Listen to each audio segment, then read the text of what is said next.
here in studio with me. Lots to talk about, including his take on the Washington Bridge presser, Parents Lounge, and the PVD fan zone. Mayor, good to see you. Happy to be here. So the press conference at the Washington Bridge with the governor saying that construction's beginning, we're ahead of schedule. Not everybody feels that way. How do you feel?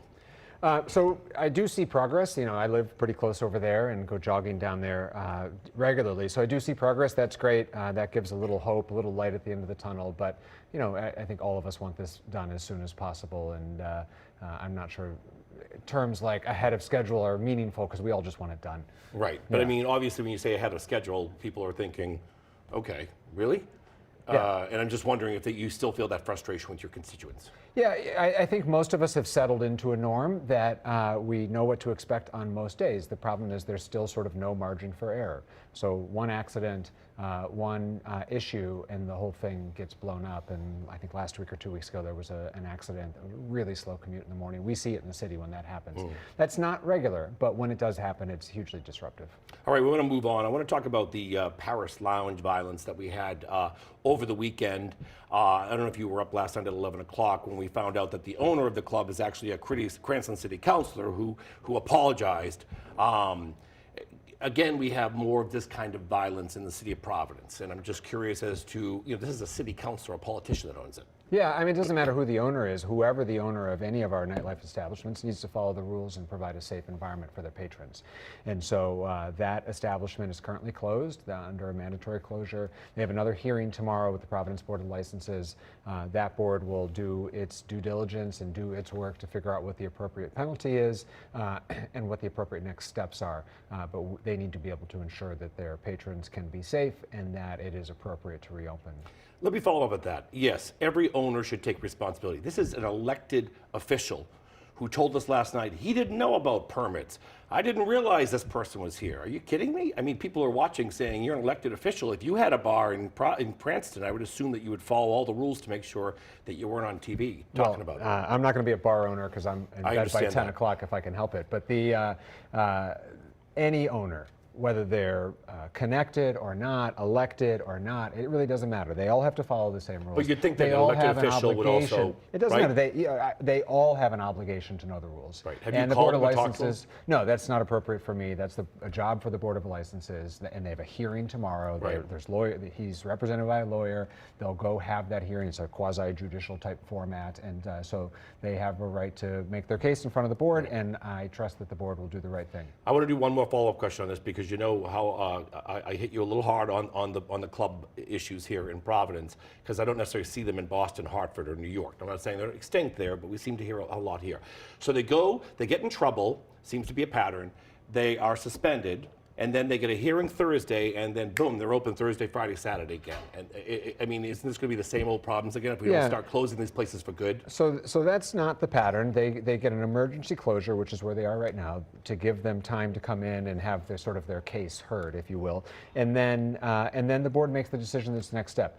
The Providence Board of Licenses and every other licensing board in the state of Rhode Island is then overseen by the Department of Business Regulations at the state level, and there are state rules about what discipline can be and what is legally defensible. And so it is a series of progressive discipline. So a first infraction gets a minor, a second infraction gets more major. By a third infraction, then you can start to take more drastic steps. But if we don't follow that path, then the local Board of Licenses, their decision gets overturned by the state because it doesn't follow state law. So they have rules, just like a court would have rules that they have to follow. But I have confidence that they're following them and they're trying to be as aggressive as possible. I want to talk about pre-K with you, but I first want to talk about PVD fan zone because obviously that's right in front of us now. It's going to happen this weekend. Talk to us a little bit about security. You've got Pride coming up. You've got PVD. There was questions today about the amount of police on the police force. Are we in good shape, and is this going to be a lot of money for taxpayers in terms of bills? Yeah, so we are in good shape. We're opening it officially tomorrow. I hope everyone comes down. Any day that there's a game, the PVD fan zone will be open. It's going to be terrific. We've already started to see some guests from Scotland come to town. I ran into a few of them today in Biltmore Park. So it's going to be a blast, but it's also going to be a safe experience. Providence Police have been planning for this for over a year. We're in close contact with Rhode Island Emergency Management, the Rhode Island State Police, even the National Guard. Everyone is on standby, ready to to provide security for this event. Yes, there are some costs to be borne by the taxpayers, but we've budgeted for it, we've planned for it, and we think the financial benefit will be felt by local business owners, local restaurants, local bars, small businesses, as thousands of visitors come to Providence and spend a little bit of money in our town and get to enjoy what the rest of us get to enjoy year round. Extended bar hours are now reduced to 4 nights here in Rhode Island, where they're extended kind of further actually beyond the World Cup in Boston. Yeah. Do you wish that there was more nights that extended hours were in place? Or? No, I think we found the right balance. I don't have Okay. any interest in having bars open 24/7. What we've said is if you would like to have extended hours on any of the nights that there's a West Coast game, so it's going to be late, Right. then you can come in by application. So if a bar wants to do that, they can come to the Board of Licenses and apply for extended hours, but it's limited in the nights that'll happen. All right, I promised you we would talk about pre-K, so we have less than a minute. Let's talk a little bit about what you're concerned Super about. important. So Providence is the only community in Rhode Island with universal access. What that means, there's a seat for every kid in Providence, but you have to apply. So there are vacant seats that are subsidized. So regardless of your ability to pay, there is a pre-K seat. The deadline to get into the lottery is June 22nd. Go to the Rhode Island Department of Education website, enroll your kid. If you have a 4-year-old in Providence, give them the opportunity of free pre-K that'll save you on childcare costs and start them on the right path for a good education. Are you going to put that out to people who may not speak English, our Hispanic community, a lot of different communities there? Absolutely. Are you sending it out so that everybody gets it? It's on the city's website bilingually. Same with the school department is sending out notices, but it's important the parents hear that if you have a 4-year-old, please enroll your child in pre-K. It's good for you, it'll save you money, and it'll help your kid get on the right foot on their education.